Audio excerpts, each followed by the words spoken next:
మనం ఇన్నాళ్ళుగా ఎదురు చూస్తున్న ఎన్టీఆర్ త్రివిక్రమ్ కాంబినేషన్లో వస్తున్న సినిమా పోస్టర్ రిలీజ్ అయింది. సో ఆ పోస్టర్ని మనం డీకోడ్ చేయడానికి ట్రై చేద్దాం. అసలు ఏముంది ఏంటి అనేది, కాన్సెప్ట్ ఏంటనేది అర్థం చేసుకోవడానికి ట్రై చేద్దాం. సో ఇది పోస్టర్.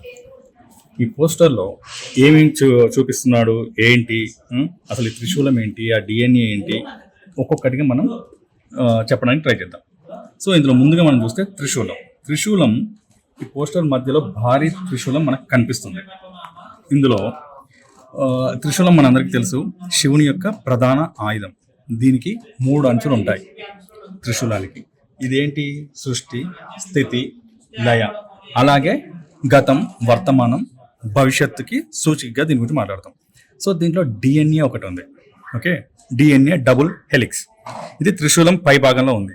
ఇదంతా కూడా పొగ మంచుతోటి, మేఘాలతోటి తయారు చేసి పెట్టారు దీన్ని. జనరల్గా మనకు తెలుసు, డిఎన్ఏ అంటే జీవుల జన్యు సమాచారం. అంటే మన వంశపారంపర్యంగా మన జీన్స్, మన తాతలు, ముత్తాతలు, మన నెక్స్ట్ జనరేషన్ గురించి డిఎన్ఏ చెప్తుంది. మరి ఎందుకు ఈ పొగ మరియు నీలి రంగులో ఉంది అంటే, డిఎన్ఏ భాగం నీలి రంగు పొగతో కనిపిస్తుంది.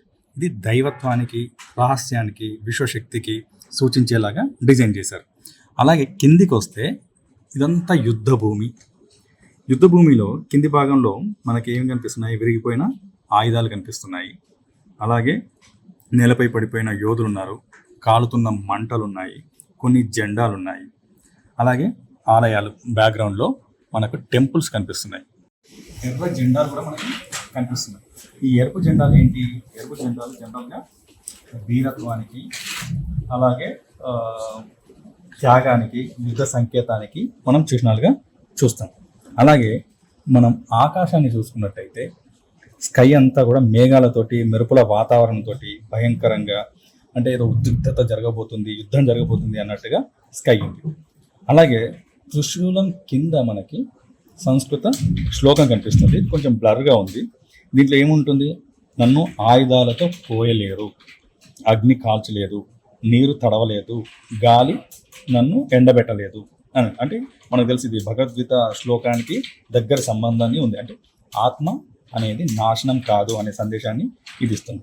సో దీంట్లో ట్యాగ్ లైన్ కూడా ఉంది, 1 స్పియర్, 1 పర్పస్, 1 డివైన్ క్రియాపని.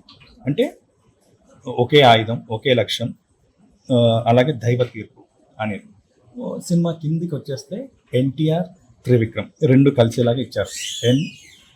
త్రివిక్రమ్ ఎన్టీఆర్ని రెడ్ కలర్లో చేశారు. అలాగే ఈ విక్రమ్ను తెలుపు రంగులోకి తీసుకురావడం జరిగింది, అంటే పోస్టర్ హైలైట్ అయ్యేలాగా.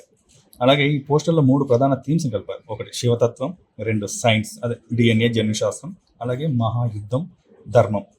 ఇదంతా కూడా మనం చూసుకున్నట్టయితే మన ప్రాచీన భారతీయులకి, ఆధ్యాత్మికతకి, అలాగే ధర్మాన్ని కాపాడడం కోసం ఉన్నట్టుగా ఉంది. ఇది కుమారస్వామికి సంబంధించిన సినిమా అన్నది ఆల్రెడీ టాక్ బయటకు వచ్చేసింది. శివుని యొక్క కుమారస్వామి, ఆయన దైవగణానికి సైన్యాధ్యక్షుడు. ఆ నేపథ్యంలో ఈ సినిమా వస్తుంది. సో చూడాలి ఇంకా ముందు ఎలాంటి అప్డేట్స్ వస్తాయో. సబ్స్క్రైబ్ చేయండి, షేర్ చేయండి. Thank you.